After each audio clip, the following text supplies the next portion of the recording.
Nah, kalau kita lagi lihat-lihat pasar saham, kadang kita nemu yang kayak gini nih, KOBX atau PT Kobexindo Tractors. Sepintas kelihatannya murah banget kan? Kayak diskon besar yang sayang buat dilewatkan. Tapi tunggu dulu. Seperti biasa dalam investasi, ceritanya tuh nggak sesederhana itu. Ini nih, teka-teki yang bakal kita bongkar bareng-bareng. Jadi, ini pertanyaan utamanya. Pertanyaan yang jujur aja harus kita tanyain sebelum neken tombol buy.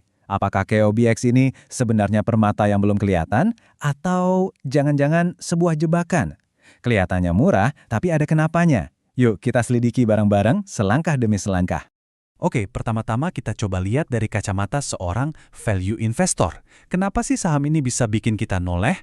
Ya, di dunia investasi, nyari saham yang salah harga atau undervalued itu kan kayak nyari harta karun, ya kan? Nah, KOBX ini paling nggak di awal kayak ngasih sinyal-sinyal itu. Lihat deh angkanya.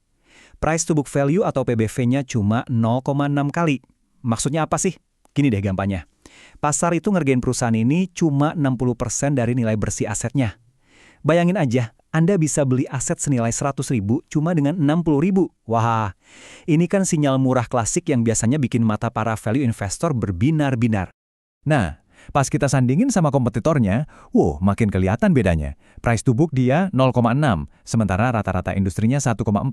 Jauh banget kan? Price to sales-nya juga gitu, cuma 0,2 dibandingin rata-rata 1,1. Di atas kertas, ini kelihatannya diskon gede-gedean. Inilah yang bikin kita penasaran di awal. Tapi, sebagai investor cerdas, kita nggak boleh berhenti di sini. Kita harus gali lebih dalam. Oke, setelah kita tergiur sama harganya yang murah, sekarang waktunya kita cek kenyataannya.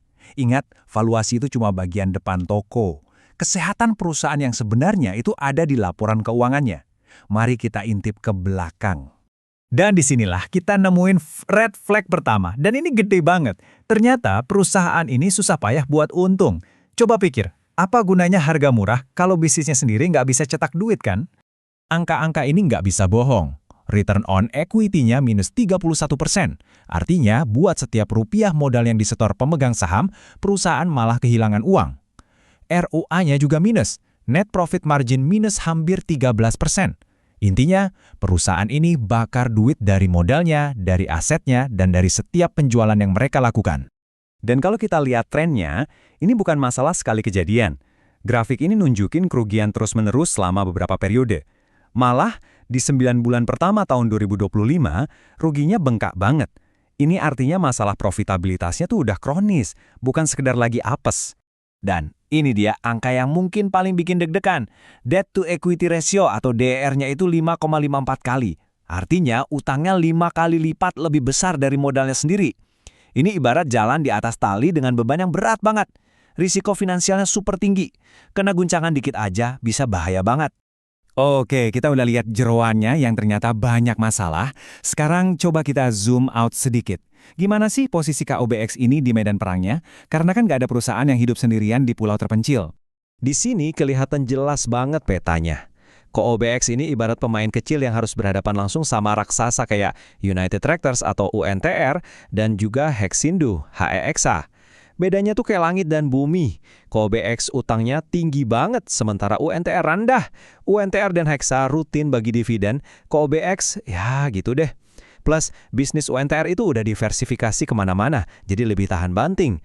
Sementara KOBX fokusnya sempit, ini pertarungan yang berat sebelah jujur aja. Oke.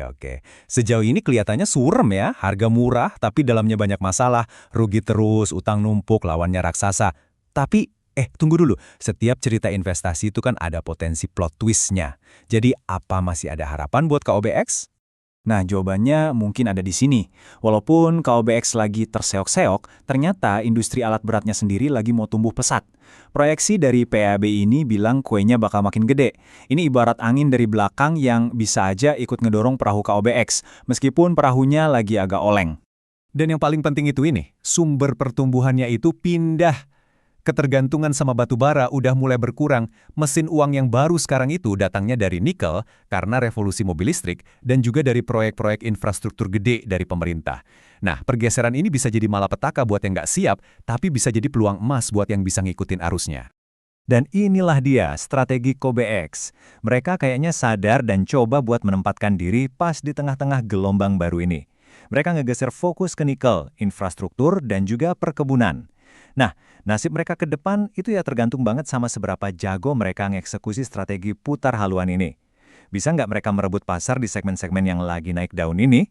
Nah, setelah kita lihat sisi gelap dan sisi terangnya, kita sampai di sini nih, di inti dari dilema seorang investor.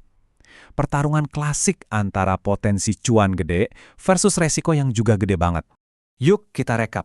Di sisi peluang kita punya valuasi yang kelihatan murah, industrinya lagi mau tumbuh kenceng, dan ada strategi pindah ke nikel. Oke, menarik. Tapi di sisi risiko kita punya utang yang luar biasa gede, catatan rugi terus-menerus, dan saingannya itu pemain kelas berat. Ini jelas taruhan high risk, high reward. Sebelum kita tutup, ada satu istilah penting yang harus Anda ngerti banget buat ngebantu mikirin ini. Namanya jebakan nilai atau value trap. Ini tuh saham yang kelihatan murah banget, diskon besar, tapi ternyata murah karena emang ada masalah fundamental di bisnisnya.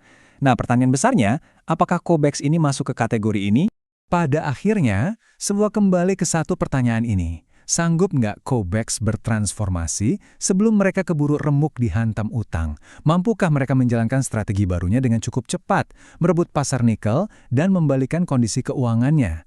Atau beban utang yang segunung itu bakal menenggelamkan mereka duluan sebelum sampai di seberang? Nah, itu pertanyaan bernilai miliaran rupiah yang harus Anda jawab sendiri sebagai investor.